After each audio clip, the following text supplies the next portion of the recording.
Chicken টিকিয়া মশলাটা একদম রেস্টুরেন্টের মতো করে কিভাবে বানাবেন ওই রেসিপিটাই আজকে শেয়ার করছি। এতটা সহজ করে রান্নাটা করা যাবে, এটা খেতে দারুণ হয়েছিল।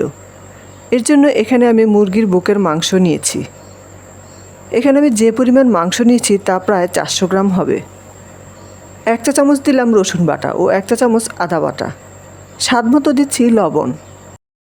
1 চা চামচ দিচ্ছি লাল মরিচের গুঁড়া। হাফ চা চামচ দিচ্ছি গরম মশলার গুঁড়া। 1 চা চামচ গোলমরিচের গুঁড়া। 2 চা চামচ সয়া সস। একটু নেড়েচেড়ে ভালো করে মিশিয়ে নিচ্ছি। মশলার সাথে যখন ম্যারিনেট করা হয়ে যাবে, এই মুরগির মাংসের টুকরোগুলো আমি ভেজে নিব। এগুলো রেস্টে দিতে হবে না। চুলা একটা প্যান বসিয়ে আমি এখানে পরিমাণ মতো ঘি দিয়ে দিচ্ছি। ঘিয়ের পরিবর্তে রেগুলার রান্নার তেল অথবা বাটার দিয়েও এই রান্নাটা করতে পারবেন। আর চিকেনের টুকরোগুলোও দিয়ে দিলাম। সবগুলো মাংস একই সাথে দিয়ে দিয়েছি আর এখন একটা পাশ কুক হওয়ার জন্য অপেক্ষা করছি। এ সময় চুলার আঁচ কমিয়ে রাখতে হবে, কারণ এভাবে করে আমরা মুরগির মাংসের টুকরোগুলোকে সিদ্ধ করে নেব।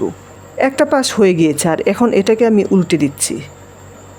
দুটো পাশকে ঠিক এরকম করে ভেজে নিচ্ছি। এই কিউব চিকেন টিকিয়াটা এখন প্রায় কুক হয়ে গিয়েছে। এই প্যানটা চুলা থেকে এখন আমি নামিয়ে ফেলব। আর এখন চিকেন টিকিয়ার জন্য একটা মশলা রেডি করব। এর জন্য চুলায় প্যান বসিয়ে দিয়ে দিলাম প্রায় 20 গ্রামের মতো বাটার। এর পরিবর্তে রেগুলার তেল বা ঘিও দিতে পারেন। সাথে দিয়ে দিচ্ছি হাফ চা চামচ আস্ত জিরা। জিরাটাকে বাটারের সাথে একটু নেড়েচেড়ে ভেজে নিচ্ছি। এখন দিয়ে দিচ্ছি কিউব করে কেটে নেওয়া 1 কাপ পেঁয়াজ কুচি। পেঁয়াজটা একটু মিহি করে কুচি করতে হবে। আর এখন হাফ চা চামচ করে দিয়ে দিচ্ছি আদা ও রসুন বাটা। স্বাদ মতো দিচ্ছি লবণ। আর 1 কাপ দিচ্ছি কুচি করে কেটে নেওয়া টমেটো। 1/4 চা চামচ করে দিয়ে দিচ্ছি মরিচের গুঁড়া, ধনিয়ার গুঁড়া, জিরার গুঁড়া ও হলুদের গুঁড়া। সব কিছু ভালোভাবে নেড়েচেড়ে মিশিয়ে নেওয়া হয়ে গেলে 1 কাপ দিয়ে দিলাম পানি। 1 কাপ পানি দিয়ে মশলাটাকে ভালোভাবে কষিয়ে নিতে হবে। যখন এগুলো সিদ্ধ হয়ে গিয়েছে তখন একটা ম্যাশার দিয়ে এরকম করে ম্যাশ করে নিচ্ছি।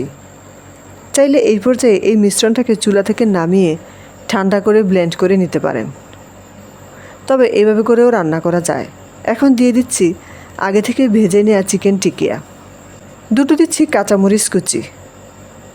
3 থেকে 4 টেবিল চামচ ঘন দুধ, আপনাদের কাছে ক্রিম থাকলেও দিতে পারেন। 3 টেবিল চামচ দিচ্ছি টমেটো সস। এখন একটু নেড়েচেড়ে মিশিয়ে চুলা থেকে নামিয়ে নিচ্ছি।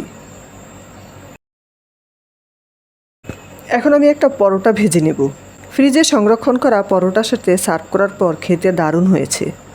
এইভাবে করে একদম রেস্টুরেন্টের মতো করে চিকেন টিকিয়া মশলাটা বানাতে পারেন। পরোটা ভাজা হয়ে গিয়েছে আর এটা এখন গরম গরম পরিবেশনের পালা। রান্নাটা অনেক সিম্পল।